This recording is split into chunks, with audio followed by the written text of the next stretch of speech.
afternoon, everyone. I'm Celine and I will be presenting this webinar. Before starting, let me tell you how to use the different options available during this session. On the right of your screen, there are two boxes, chat and question. In the chat, you will be able to share your thought, your comments, and the Delabie team will be more than happy to help you here. In the question section, you can ask questions that our specialists will answer individually. At the end of the webinar, we'll pick the most common question and answer them for everyone. Now, let me introduce you to Delabie. Delabie is a French manufacturer of water controls, accessories, and sanitary ware, specializing in non-domestic buildings. It's a family business founded in 1928 by the current owner's grandfather, Georges Delabie, in Fréville, a town in the north of France.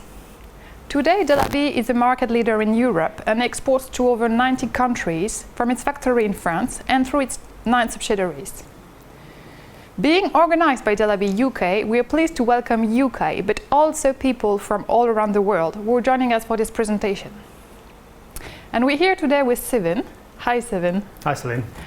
Who is Marketing and Communication Manager at Delabie UK. The subject of this webinar is hygiene and overconsumption of water, what the health crisis has shown us.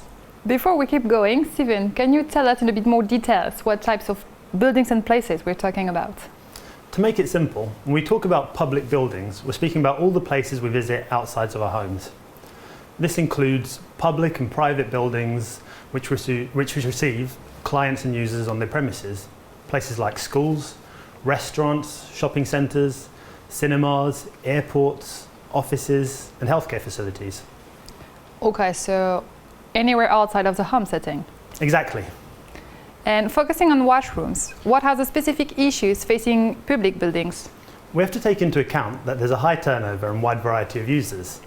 At home, there are fewer users, and it's usually just the same group of people, whereas in public washrooms, hundreds of different people can use these washrooms.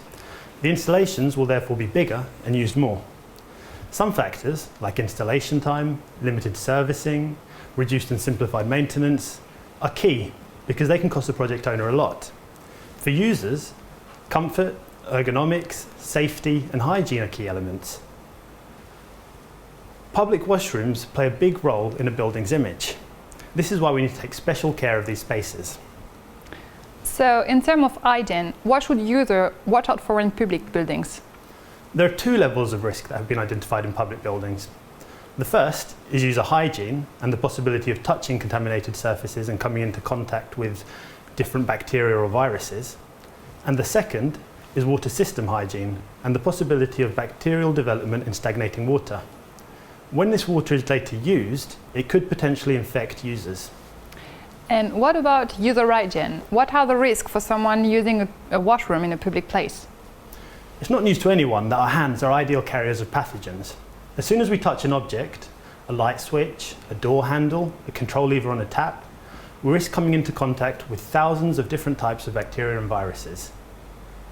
80% of infections are transmitted by either touching contaminated surfaces or objects and then touching our faces with our hands.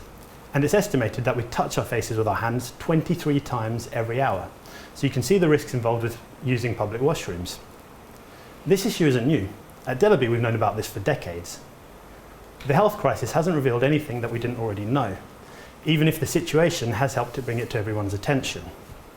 We're now more aware than ever of the importance of hand hygiene. This is even more true when we're away from home in public buildings where the turnover of users is a lot higher. The WHO, the World Health Organization, recommends washing hands for 40 to 60 seconds as often as is needed and at least once an hour. And I can imagine that these changes in users' habits have consequences that we're not immediately aware of. That's right. By washing our hands more often and for longer, we significantly reduce the risk of transmitting germs via hands. But we often forget about the direct effect this has on water consumption. We know that drinking water is used more and more, making it more scarce. Global water consumption has increased by more than double over the last 40 years. Numerous countries regularly suffer from a lack of access to drinking water. So if we're washing our hands more often with taps running for longer, then the impact on the environment and our bills will be even bigger. However, when we wash our hands, 70% of the time is spent applying soap. So if during this whole phase we're using a conventional tap, the water flow is wasted. I can see how important it is to choose a suitable product. How does Delabie deal with both of these problems, hygiene and overconsumption of water? In order to prevent any risk of germs spreading by hands, the best option is hands-free products. Electronic Delabie taps and mixers enable an optimal level of hygiene. No manual contact is needed to operate them. The water only starts flowing when hands are placed underneath the tap and stops when they're removed. The user is therefore completely protected from manual transmission of germs. Our electronic solutions also optimise water consumption. Automatic shut-off when hands are removed prevents any risk of waste. Water only flows when hands are first placed under the tap and then at the end when they're rinsed, unlike conventional taps where it continues to flow during the whole phase of soaping. Another important point is that our basin controls are preset at 3 litres per minute. Conventional taps can be opened by users at 6 litres per minute or even more. Our solution's specific features enable water savings of up to 90% compared to conventional taps. And we can go even further by reducing our basin controls to 1.5 litres per minute to score maximum points with eco-labels such as BREEAM and LEED. And what exactly does this mean for buildings? At Delabie, we carried out a study at our head office and production site where there's a wide variety of different people working every day. Office and factory staff, R&D engineers.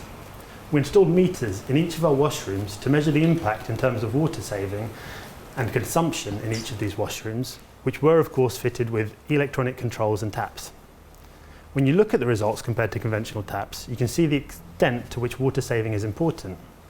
We save 10,000 litres of water per day. On top of this, we made significant energy savings. If you use less water, then of course you're going to use less energy to heat this water. Our site isn't the largest of commercial buildings. Only 270 users, 8 hours a day, 5 days a week. You can imagine the savings that could be made in a larger commercial building. It's not just tap and mixers that we don't want to come into contact with. Personally, I will be avoiding to touch any toilet controls. So what about these types of control in a public place? Are the issues the same? Well, yes. If we're looking to avoid touching basin controls to a maximum, then of course we'd like to touch WC controls even less.